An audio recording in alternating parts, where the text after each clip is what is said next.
My name is Teresa Anderson, and I'm in the HSC 340 course, and this is my client, Dr. Gina Delgado. So basically, I'm just going to have you talk a little bit about yourself and some of your own behavior change you want to work towards. You could talk about your HRA, which we'll go over a little bit. So I noticed there's not really many problems as far as like physical issues that you want to change or things like that. It's more of like a self-care, like mental things that you want to work on. Okay, let's see real quick. So I do notice that there's a lot expected from you with work. So obviously that's a major. Yeah, it's about, it is definitely a job for about 3 people, very demanding. Okay. I work with students, and I'm not a teacher, I'm an administrator, and so just having to juggle a lot of things has me taking FMLA, and not gonna lie, that's the reason why I'm on FMLA. Do not overwork yourself. So it's taking its toll. It's taking its toll, yes. But I also have some mental health issues that I need to acknowledge, and part of that is my severe ADHD and narcolepsy. Okay. So self-care is really, really important right now. And you know what? Yeah, I probably need some exercise in my life. I do think that might help with, they say exercise does help with those kind of things also. So I would recommend that also, but definitely focus on self-care. Obviously that's like your main focus right now, and that's really good that you're making sure that happens. I noticed you said you want to work on meditation, right? That is... Yes. So I am trying to figure out how meditation can be beneficial. I know that with my ADHD, I'm having memory problems, and I'm also having problems listening to people. So my therapist said you should probably start looking into meditation. Definitely. Yeah. I did notice that you have some worries about your impulsivity and stuff like that you want to work on, and hopefully meditation can kind of help with those things as well. Yeah. So, I'm not sure what sort of techniques there are. I'm still learning, but that's the part that I really need help with right now. So would you say you're in the preparation stage of working towards meditation? Yeah, it's hard though. Meditation's a little hard. Yeah. Because you have to people who feel like they need to be productive all the time don't think meditation is productive because you do nothing during meditation, and so it's really hard. I can definitely understand that. Yes.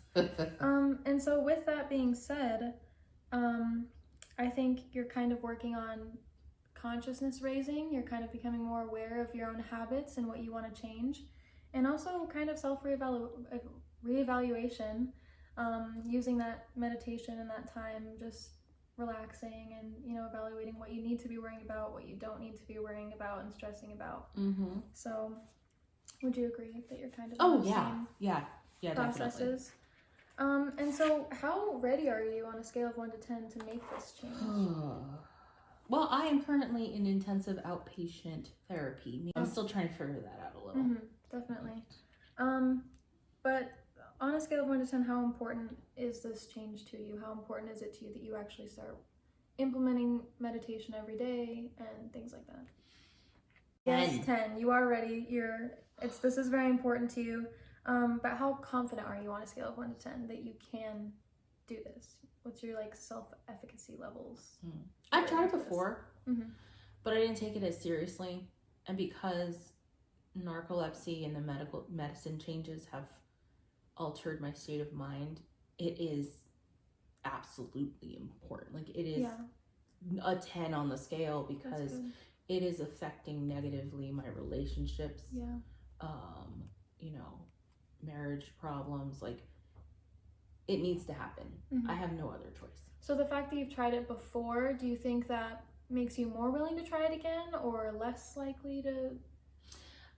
Yeah, well, no, more likely because I already kind of know what to expect. Yeah. But it's just the continuation of it. I've never really been good with things that don't really interest me. Yeah. And that's part of ADHD or ADD, whatever. So let's kind of go over some goals you have for this. So you're in the preparation stage. What are you doing to prepare for this change? Are you setting aside time? Or are you, putting it into your schedule, apps, anything like that? Yeah. So I have a calendar, and my doctor has told me I need to have a regimen. Like, legitimately, he said the medicine will work if you take naps. And so I have to take naps. And he goes, every person is different. Mm-hmm. Some people like 45 minutes and they feel fine.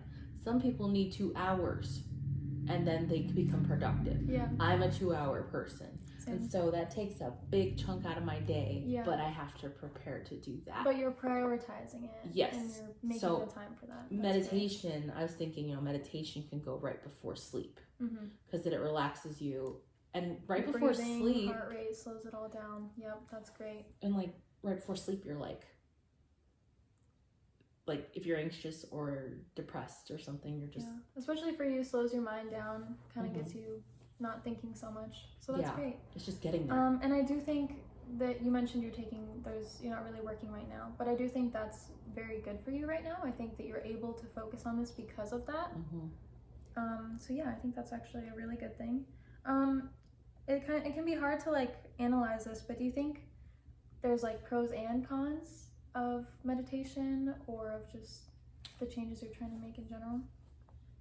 Yeah, so I think a big con with meditation or just mindful, being aware, is that it's like a muscle, and you have to continue doing it. Mm-hmm.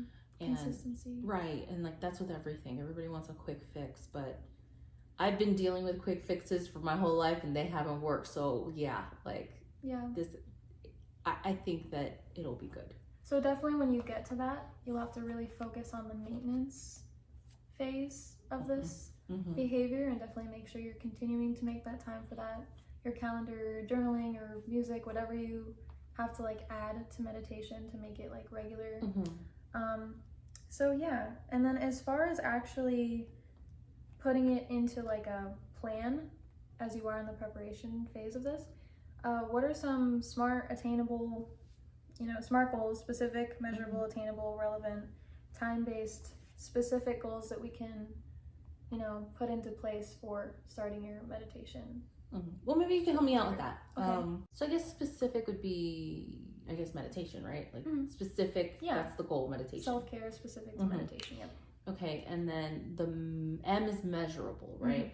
So you can't really measure meditation, so I guess we would just count how many hours. Yeah.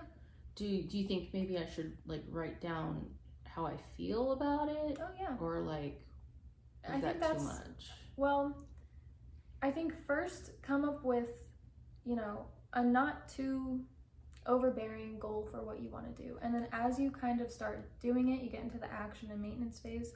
That's when you can really start writing down how it's going, how you're feeling about it, if there's something you want to change about the schedule you've put on it. Okay. Things like that. Okay. So yeah. Then we have the A. You said it's attainable. And then what's the R? Relevant. Well, obviously it's very relevant. Yeah. And then time-based. So yes. So maybe over, a course of specific amount of time, maybe while you're off work specifically, if you're just trying to go off that first before, you have to work with a different schedule. And then how many times daily when you want to go up, maybe add more. Increment? Yeah. Okay. Yeah, no, I think that maybe over a good 2-week period would be a good start, and maybe do 30 minutes. Yeah. Because my attention span is like a fruit fly on crack, so it's hard. Yeah. And then, no, I think that sounds great, I just didn't put it in that And way. using this, because you're in kind of a program, right, through your therapy and everything already, so kind of implementing it into that specific time frame, I think that would be good too. Yeah. So I do want to acknowledge, how well you're doing so far with what you have already done to start to make these changes, and with the therapy and everything, and sticking to your medication, doing what your doctors have told you to do so far. I do want to make sure you're prided on that. No, thank you. That was really insightful. I appreciate it. All right, so this is Dr. Gina Delgado. Thank you.